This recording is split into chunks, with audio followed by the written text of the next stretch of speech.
Cara menjelaskannya udah yang paling hebatnya lah begitu Bapak Ibu. Tingginya 6 hasta sejengkal, sangat tinggi sekali. Pakai baju saja beratnya seperti yang tadi saya bilang 57 kilo kira-kira Bapak Ibu. Jadi memang masalahnya besar sekali. Selama 40 hari, sehari 2 kali mengganggu tentaranya Tuhan, Saul dan para tentara. Saudara, makanya kalau dipikir-pikir cukup berat juga, cukup besar. Tapi kita mau belajar sama-sama 2 pesan saja. Tidak lama-lama, tidak panjang-panjang. Bagaimana seorang yang bernama Daud bisa mengalahkan Goliat? Dan apa yang kita harus lakukan supaya masuk beberapa jam lagi masuk ke 2025. Kita tahu ada pesan khusus bagaimana supaya kita tidak lagi bawa masalah 2024 bawa ke 2025. Benar nggak? Di sini ada yang mau bawa masalah masuk 2025? Jangan ya. Bilang kanan kiri jangan ya. Jangan. Udah, masalah taruh di sini aja Bapak Ibu. Ya, nanti Pak Jeffrey doain sama Bu Servin ya saudara ya. Jadi kenapa kita kadang-kadang habis ibadah kita pusing lagi Bapak Ibu? Karena Alkitab bilang serahkanlah segala kekhawatiranmu kepada Tuhan. Segala atau sebagian? Segala. Semua, saudara ya. Kalau kita udah menyerahkan semua kepada Tuhan, datang ibadah, datang gereja, berdoa, jangan pulang ambil lagi Bapak Ibu. Bilang kanan kiri kalau pulang jangan ambil lagi. Kalau udah serahkan kepada Tuhan, aku berserah. Kalau udah serahkan kepada Tuhan, pulang jangan dipikirin lagi saudara. Jangan minta lagi terus pulang pikirin lagi saudara. Nggak tahu aja di gereja dan serahkan Tuhan pasti cakap sekali untuk membantu saudara menyelesaikan setiap masalah tersebut. Kita berdoa bersama-sama masuk 2025 tinggal 2 jam lagi ini saudara. Kita tidak bawa masalah yang ada di 2024. Di dalam nama Tuhan Yesus yang berkuasa, injak kaki 2025 dengan penyertaan Tuhan yang luar biasa. Alkitab catat, aku mengarahkan diri pada apa yang ada di hadapanku dan aku melupakan apa yang ada di belakangku. Betul Bapak Ibu? Firman Tuhan bilang, aku mengetahui, Tuhan mengetahui rancangan apa yang ada padanya mengenai saudara dan saya, yaitu apa? Rancangan damai sejahtera bukan kecelakaan. Belum selesai, tujuannya apa? Memberikan kepada saudara dan saya hari depan yang penuh harapan. Perkatakan terus itu sampai itu menjadi rema dalam hidup saudara dan kita boleh masuk 2025 dengan damai sejahtera sukacita. Baik, Bapak Ibu Saudaraku yang terkasih, tadi kita udah baca dan lanjut lagi saudara sekali lagi satu ayat. Ketika Saul dan segenap orang Israel mendengar, yuk sama-sama saudaraku yang terkasih dalam Tuhan. Ketika Saul dan segenap orang Israel mendengar perkataan orang Filistin itu, maka cemaslah hati mereka dan sangat ketakutan. Ada kata sangat ketakutan. Saul ini raja Bapak Ibu, sudah terbiasa juga hebat dalam medan perang, sudah terbiasa mengalahkan banyak sekali orang Bapak Ibu Saudara. Tapi dia dikatakan sangat ketakutan. Ada kalimat berikut, mari kita baca sama-sama. Ketakutan adalah, dengan suara keras, adalah penjara yang membatasi kemampuan kita. Hati-hati Bapak Ibu, takut masih boleh. Tapi kalau berada dalam ketakutan itu kayak penjara Bapak Ibu. Akhirnya semua potensi yang ada dalam hidup saudara itu jadi tumpul. Saudara jadi nggak bisa berbuat apa-apa. Ingat 2025 Tuhan punya rencana yang luar biasa buat setiap saudara, katakan amin. Itu iman ya Bapak Ibu ya. Jangan berada dalam ketakutan karena ketakutan akan menutup potensi saudara. Ketakutan akan membuat saudara tidak bisa berbuat apa-apa. Tapi kalau saudara menyerahkan semua ketakutan kepada Tuhan, maka saya yakin saudara akan dimampukan untuk bisa mengerjakan banyak hal yang luar biasa. Saudara, kita akan belajar tentang Daud, 2 pesan saja secara sederhana, secara singkat ya. Kita lihat sama-sama ada 2 pesan. Yang pertama kita baca dulu saudara, pesan yang pertama ini dari 2 ayat. Daudlah yang musuh. Jadi ketiga anak yang besar-besar itu pergi mengikuti Saul. Jadi ada kakak-kakaknya Daud, lebih dari 3. Kalau Alkitab catat Bapak Ibu, yang boleh ikut bertempur, syarat menjadi pasukan, kata kitab Bilangan, ada juga di Ulangan, minimal usia 20 tahun Bapak Ibu. Jadi yang lain sudah, 3 kakaknya sudah ikut, Daud ini nomor 7 sudah. Jadi 3 yang ikut ini di atas 20, masih ada lagi mungkin 19 atau 18 ya, saya nggak tahu karena tidak ditulis, ini hanya berbau tafsiran. Berarti Daud ini masih sangat muda, betul nggak Bapak Ibu Saudara? Sampai nggak masuk hitungan, saudara. Ini orang yang masih sangat muda, wajahnya kemerah-merahan, begitu ya Bapak Ibu ya, masih terlalu junior katanya saudara. Kita baca lagi berikutnya. Tetapi Daud selalu pulang daripada Saul untuk mengembalakan domba ayahnya di Bethlehem. Orang yang sangat muda, yang belum boleh ikut bertempur, bahkan dia nomor sekian, 3-nya masih boleh, yang keempat, kelima belum, apalagi dia masih terlalu muda. Tapi perhatikan tugasnya dia yang muda ini Bapak Ibu. Dia selalu dengan setia menjaga 2-3 ekor kambing domba. Gak banyak Bapak Ibu, sedikit. Bilang sama-sama dengan saya, sedikit. Tapi harus setia. Bilang begitu Bapak Ibu ya.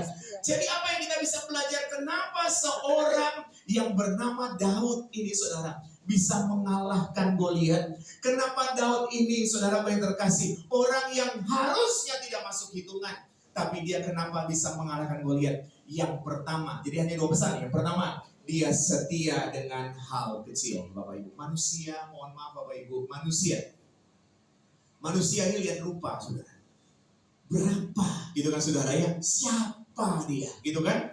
Akhirnya itu yang mengintimidasi kita, sehingga kita menjadi tidak percaya diri apabila tanggung jawab yang ada pada kita itu kecil. Sehingga kita menjadi tawar hati dan kemudian kita merasa kayaknya sih sudahlah, saya juga gak terlalu dipandang karena begitu. Saudara, manusia bisa tidak pandang kita, tapi Tuhan tetap memandang saudara. Amin Bapak Ibu. Kita mungkin boleh diremehkan atau dipandang sebelah mata, tapi Tuhan tetap memandang kita asal kita setia dengan hal kecil itu Bapak Ibu. Bapak Ibu,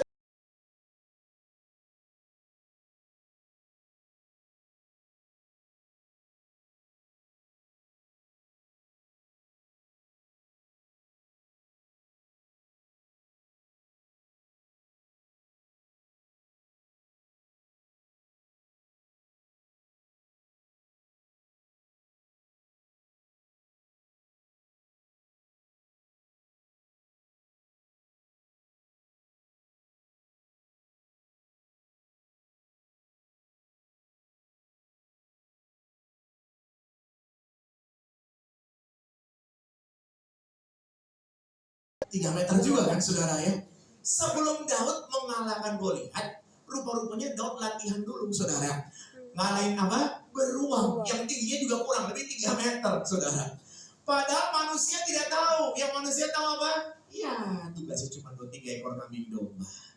Hari ini Bapak Ibu, kalau kita mengerjakan hal sederhana dan tidak dipandang orang, kalau itu dari Tuhan, kerjakan dengan segenap hati. Tepuk tangan yang luar biasa. Kenapa? Karena kita tidak tahu di tengah kita mengerjakan itu, Tuhan sedang melatih kita. Ketika Daud sedang mengerjakan 2-3 ekor kambing domba yang tidak dipandang Bapak Ibu, Tuhan sedang latih dia untuk melawan beruang yang tingginya kurang lebih sama dengan tingginya Goliat. Betul nggak Bapak Ibu? Jadi kita mau belajar hal pertama, injak kaki 2025. Masalah tinggal jangan dibawa, tapi tugas yang Tuhan percayakan sekecil apapun itu saudara, lakukan dengan segenap hati. Seperti untuk Tuhan, bukan untuk manusia. Amin saudara. Ada kalimat bagus ini, kita baca sama-sama saudara. Tetap kerjakan tugasmu dengan segenap hati, meskipun tidak dipandang. Daud mengerjakan 2-3 ekor kambing domba meskipun tidak dipandang. Ternyata Tuhan punya cara agar dia latihan di situ. Waktu Simon dan kawan-kawan tidak berhasil di tepi Danau Genesai. Pernah dengar cerita tentang itu di Alkitab Bapak Ibu? Mereka tidak berhasil menangkap apa-apa. Kemudian Alkitab catat mereka membasuh jalannya. Saudara, kok orang udah gak berhasil tangkap apa-apa harus basuh jala? Apa maksudnya? Saya baca dan coba mendalami Bapak Ibu. Seorang nelayan yang tidak berhasil nangkap apa-apa, biasanya yang nyangkut di jalannya itu sampah Bapak Ibu. Jadi mereka harus bersihkan sampah. Gak enak banget loh Bapak Ibu. Kalau udah kerja capek, dapat hasil, puji Tuhan ya, semua senyum manis. Kalau udah kerja capek, gak dapat hasil, yang dapat sampah, itu yang bikin pusing 7 keliling Bapak Ibu ya. Itu yang bikin sakit kepala.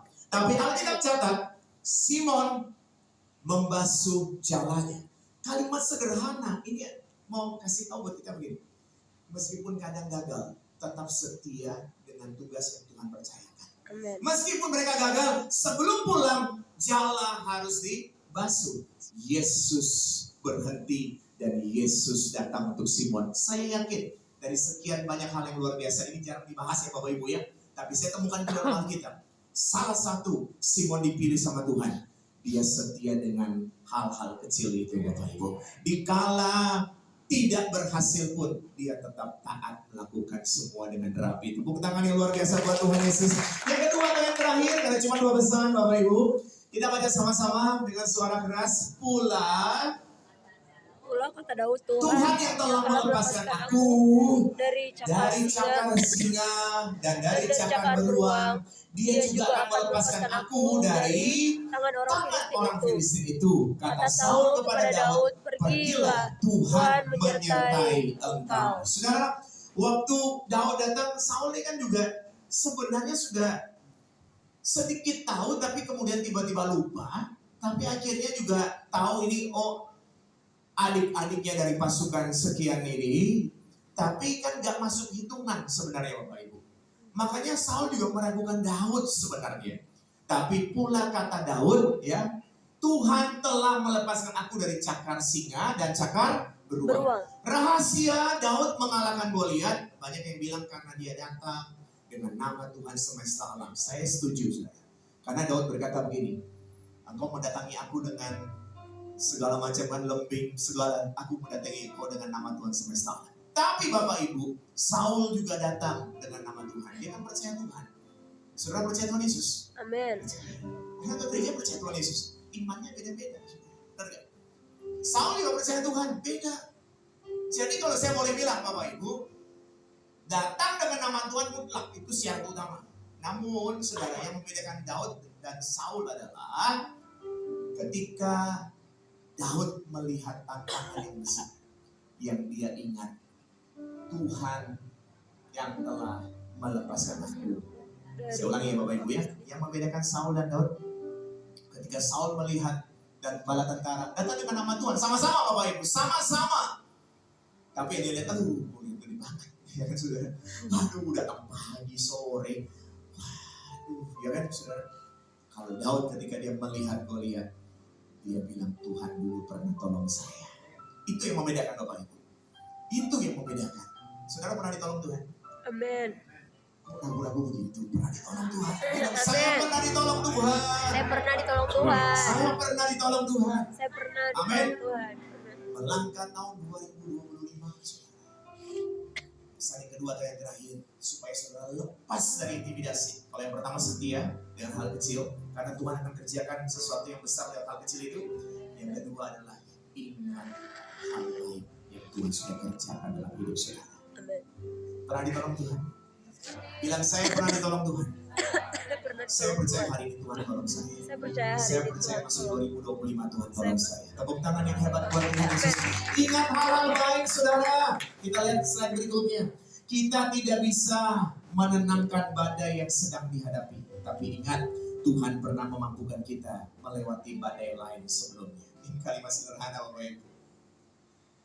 Kalimat sederhana. Kadang-kadang kita nggak bisa nenangin badai. Badai itu apa masalah Bapak Ibu? Kadang-kadang masalah itu menghimpit kita, mengganggu pikiran kita. Kita nggak bisa atau nggak mampu. Tapi setidaknya ingat, ya, Tuhan pernah memampukan kita melewati Badai lain sebelumnya. Ingat hal yang baik. Suami dan istri lagi duduk sama-sama atau orang tua dan anak ada masalah, jangan yang satu ada masalah yang ini, iya bener Tuhan ini gimana, kita udah kasihan banget, kasihan sekali, tambah hancur Bapak Ibu. Satu sama lain harus saling menguatkan. Ketika yang satu lemah, anggota keluarga yang lain memberi kekuatan. Tuhan pernah tolong kita. Amin Bapak Ibu. Ingat Tuhan pernah tolong kita, maka Tuhan yang sama akan menolong kita juga hari ini. Saudara, masuk 2025 jangan lagi terintimidasi oleh apapun. Jangan biarkan masalah itu ikut ke sana. Masalah tinggal di 2024, yang masuk dalam 2025 adalah setiap hal kecil apapun yang Tuhan percayakan, kerjakan sungguh-sungguh, taruh hidupmu, lakukan dengan serius, Tuhan akan memberkati saudara. Kemudian Bapak Ibu apa? Yang diingat adalah hal-hal yang Baik. Hal yang tidak baik sudah selesai. Hal yang menyakiti hati bertaruh di 2024. Tidak mungkin kita minum minuman busuk orang lain yang sakit perut. Kalau kita bawa barang busuk masuk 2025, kita lihat tiap hari itu seperti kita minum minuman busuk, makan makanan busuk, hari-harimu akan penuh dengan sakit. Tapi kalau taruh di tahun 2024, masuk 2025 dengan sesuatu yang baru, maka saya tidak ada banyak hal yang luar biasa. Tuhan, kita tepuk tangan yang hebat sekarang. Aku ada Ini bang. semua berkat kasih-Mu. Aku hidup hari ini, semua berkat kemurahan-Mu. Terima kasih Yesus, Engkau sangat baik, teramat baik bagiku. Saudara, apakah ada hal ini yang mengganggu pikiranmu? Kalau ada yang mengganggu pikiranmu hal ini, saudara, di dalam nama Tuhan Yesus, masuk 2025 sudah gak ada lagi yang namanya kekecewaan. Haleluya. Haleluya. Apakah ada hal ini, saudara, yang mengganggu hidupmu? Kalau ada hal ini yang mengganggu hidupmu, tahun 2024, masuk 2025 tidak ada lagi, saudara. Terima kasih. Dalam nama Tuhan Yesus. Haleluya. Yang paling susah, saudara.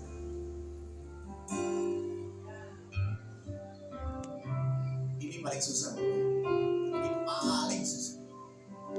Yang dalam pikiran, gimana caranya? Kok enak kalau saya disakiti terus mau baik? Racun, Bapak Ibu. Racun. Kalau ini di bawah 2025, ingat kalimat saya. Itu seperti bawa makanan busuk, makan tiap hari. Sakit perut tiap hari, saudara. Kalau ini masih ada, dalam nama Yesus masuk 2025. Di dalam nama Tuhan Yesus tidak ada lagi. Jadi saudara ingat, masih banyak lagi hal negatif. Kalau itu mengganggu hidupmu, saudara, pulang di rumah tulis, sobek-sobek, dibikin seperti ini, buang di tempat sampah. Di sini ada tempat sampah, saya bawa di luar, saudara. Tapi jangan biarkan hal tidak baik mengikuti 2025. Mari sama-sama bangkit berdiri, saudara. Kita naikkan pujian ini.